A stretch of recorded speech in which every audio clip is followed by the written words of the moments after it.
Perianda, you watch Dante's Boxing Nation. Keep watching. Otherwise,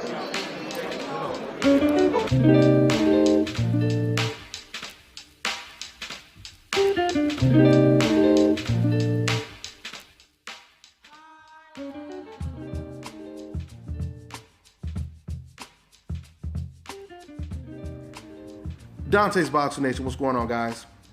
So as expected, after Gennady Golovkin's very flawed performance over the welterweight champion Kell Brook this weekend, as we used to say back in the day, everybody and they mama is in line to face Gennady Golovkin next. I mean, it's starting to look like people standing in an amusement park line. Can't wait to get on that ride called Gennady Golovkin right now, okay? Now, one of those fighters who wasn't in too much of a hurry to get in the ring with Gennady Golovkin before, now he's jumping up and down to be Gennady Golovkin's next opponent, and that is the WBO champion, Billy Joe Saunders. Let me go ahead and quote what he had to basically say. He went to his Twitter. He said a couple different things. Quote, "Let's get one thing right. Kell Brook is a welterweight, not a middleweight. I am a fully fledged middleweight. There are no welterweights here. I will fight Golovkin no problems at all. I've been on to my management this morning, and I'd imagine you'll be around for a few days. I definitely want you on your next available date. The date you come back to me with will be a date that I will accept. I'll give the fans what they want or what they want to see. I saw faults and flaws in you on Saturday that I know I can pick out. You're genuinely a good man, and I have the best respect for you, but let's see who the best is for all of the belts." End quote.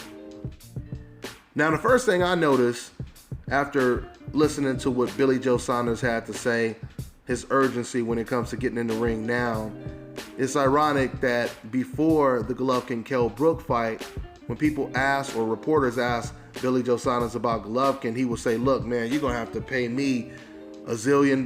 You're going to have to give me $5, $10 million, whatever it is. That's the only way I'm getting in the ring with Gennady Golovkin." But if you guys notice now, when he calls out Golovkin, you notice he's not even talking about money anymore. Because now he genuinely wants to get in the ring with Gennady Golovkin. And I give Billy Joe Saunders credit for that. The fact that now he's ready to get in the ring, because I believe him. I believe that he really wants this fight next. He's not just saying this, just to hype things up when he doesn't really mean it. He really wants Gennady Golovkin next. So that's a good thing. That is a really good thing. And he's one of the front runners right now. Because Gennady Golovkin, he said that he wants Billy Joe Saunders next. And Tom Loeffler, he said he wants Danny Jacobs next. Those are two really good fights right there. And now, after we've seen how Golovkin looked against Kell Brook, as far as I'm concerned, a Golovkin versus BJ Saunders fight is a 50-50 fight. I mean, you guys have to think about the fact that BJ Saunders, he beat Chris Eubank, all right? He beat Chris Eubank, who is a very aggressive fighter, but I would say he's a lot more athletic, has better head movement than a Gennady Golovkin, and BJ Saunders, he beat Chris Eubank. So after watching what Golovkin did against a very athletic, a very quick Kell Brook, I could see Billy Joe Saunders having a very good chance in there with Gennady Golovkin. Something else I want to address, I want to talk to you decafs. These decafs out there that are willing to defend Gennady Golovkin no matter how terrible he looks, no matter how flawed he looks. I'm telling you right now, if Golovkin is one of your favorite fighters, there's nothing wrong with that. But you guys are not helping Golovkin at all. You're doing him no favors if you guys are acting like you don't see major flaws that can possibly cause Gennady Golovkin to lose when he faces much better competition than a welterweight. And let me give you a perfect example of what I'm saying. For example, my son, both of my kids, they box. I box as an amateur and I train my kids. My youngest son is a 4-time state champion, 2-time national champion. But when we go out and my son, he spars, there's times where he's in the ring with a kid that is nowhere near on his level.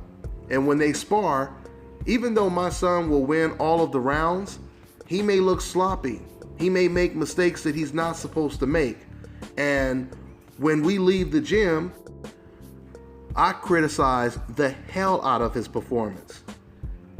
And I don't talk about any of the good stuff he did. I only talk about the negative stuff. That's all I'm focused on. Why?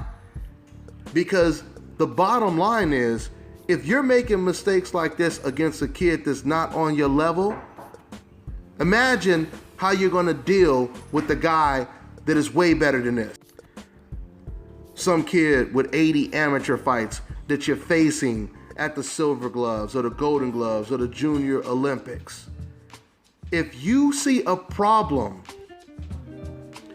you nip that problem in the butt before it gets worse. You take care of the problem early before it exacerbates, right? So if I were to just say, oh man, you kicked that kid's ass, you got the best of him, did you see how everybody was coming up to you after you spar saying good job, etc., you whooped his ass. And I don't talk about any of the mistakes that he made, I'm not doing my son any justice. I'm setting him up for failure, right? And that is exactly what you guys are doing with Gennady Golovkin.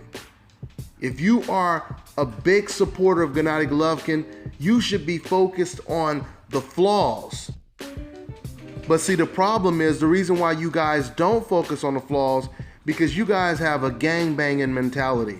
What that basically means is you feel that you have to defend Gennady Golovkin at all costs, right? If you feel, you guys look at things like it's our team against your team, like it's our race against this other race. That's how these decafs look at things. That's why, once again, they set themselves up for failure. I hear some of these fans say stuff like, hey Dante, how could you criticize Golovkin when he got a knockout? He fractured Kell Brook's eye socket, etc.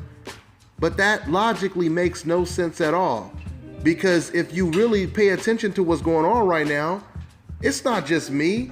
It's the whole boxing world that's criticizing Gennady Golovkin's performance. Even Jim Lampley, who's the grand wizard of the decafs, even he was criticizing Gennady Golovkin's performance. How come Jim Lampley didn't say, hey man, forget all of that. He got a knockout and that's all that mattered. He didn't say that. Bernard Hopkins was standing right next to Jim Lampley. He didn't say that. And if you listen to all of these commentators, if you listen to all of these boxers, they're all saying the exact same thing. So you fans, once again, you are in denial.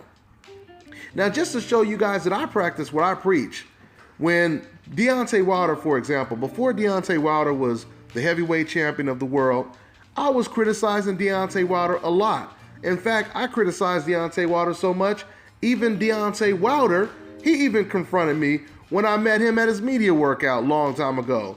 And he said, I heard you said that you thought, Bermane Severn is going to beat me, etc. I truly thought that was the case because I seen a lot of flaws in Deontay Wilder's performances.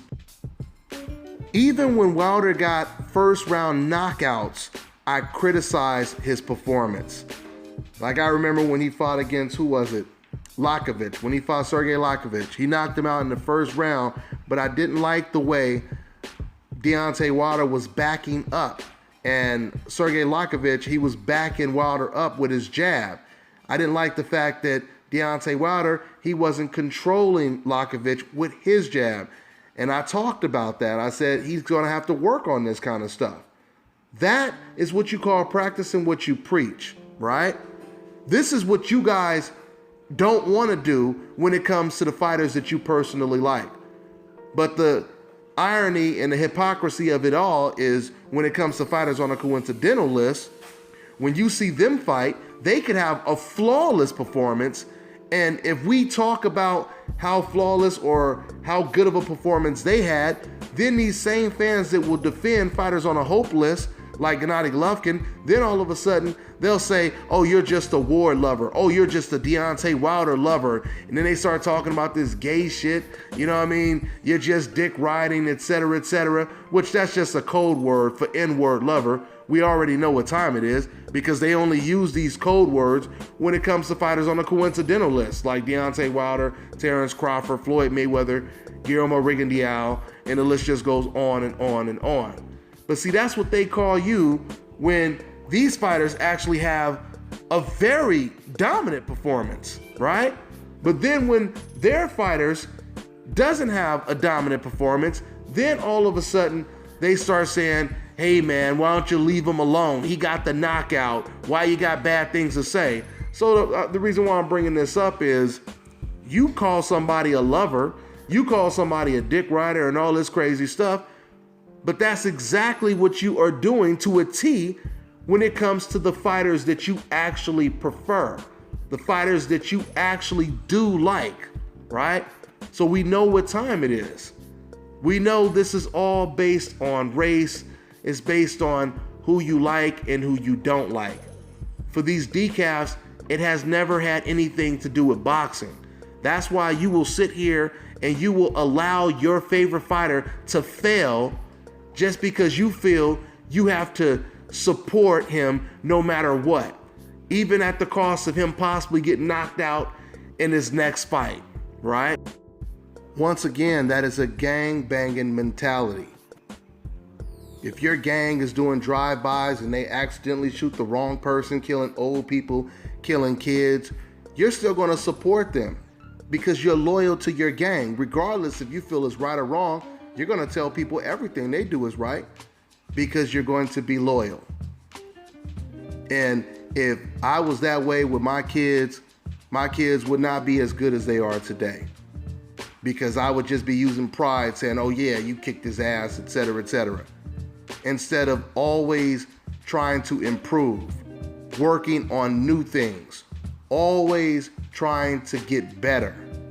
That is what you're supposed to do if you really care about a particular fighter.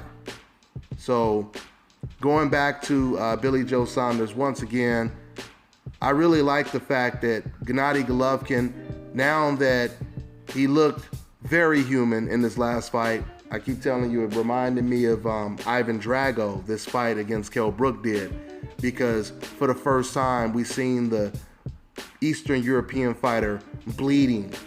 We seen him battered and bruised, and the fight only went 5 rounds. We seen him tired. We seen him swinging wild. We seen him looking very mortal in this fight. So now, when you look at opponents like Chris Eubank, Billy Joe Saunders, Danny Jacobs, Canelo Alvarez, no matter who Gennady Golovkin faces next, it is going to be a very competitive bout. This Kell Brook fight, it gave a lot of fighters a newfound confidence. I truly believe that a lot of fighters, they're going to go into this fight saying to themselves, I don't care how hard Golovkin punches. I don't care how tough he is, what type of knockout streak he has. I know that if I take Golovkin into deep waters, I can drown him. And that is the natural consensus after watching the Kell Brook fight. Once again, guys, Kell Brook is a welterweight. He is not a middleweight. Even Gennady Golovkin himself said that. Even Golovkin said that himself. You know, somebody said in my comment section on my post video, they said, you know, this is, you know, people are overdoing it basically. They're reaching. They're basically saying that Golovkin looks so bad. Why don't people just acknowledge the fact that Kell Brook is just a good fighter? We already knew Kell Brook was a good fighter going into this fight. I've been telling you guys since Kell Brook, before he moved up, I've been telling you guys that Kell Brook is possibly the best welterweight champion in the division right now. I've been saying that for the longest. But what you guys have to understand is Kell Brook was a massive underdog going into this fight.